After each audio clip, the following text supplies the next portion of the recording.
Hi everyone. So today I want to share about my dearest dad.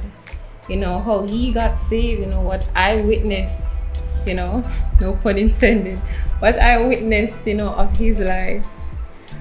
Before he was saved, he was a party guy, and promiscuous kind of a lifestyle and loved liquor and, all the things.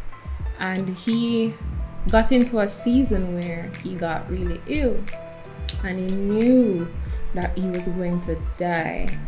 But he, on his way to call a deathbed, he cried out to God in that moment. And to say, Lord, if you save me, I will serve you. And God saw that, his heart was true in that moment, and he answered. He saved him. Saved him.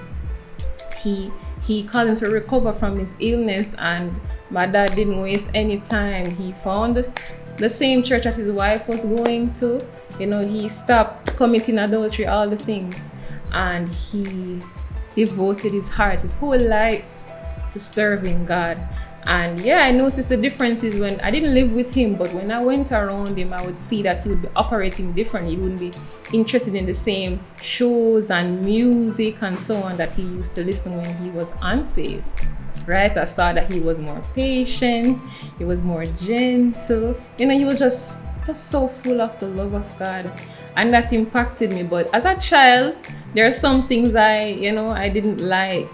Like, for example, he wanted to restrict us from watching certain shows. He would say, that's not of God and it's not good for you. And, he would literally be strict in that wise. And as a child, I thought that was ridiculous. I thought he was, people say doing the most. I'm going like him too holy. That's what I used to say. But about 13 years later, it was my turn. I came into Christ as well. I got saved as well. And it was the same for me.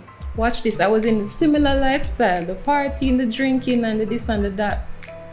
But I met God in my bedroom. And I was saved. And I found myself with the same mind as my father. I was entertaining the same things I used to entertain. But then now I understood what he was saying when he said, don't watch that and don't do this. His instructions were now sweet wisdom to me.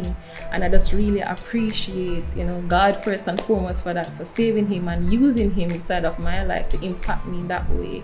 And I'm grateful for my father. I love him. My dearest, Neville White, that's his name.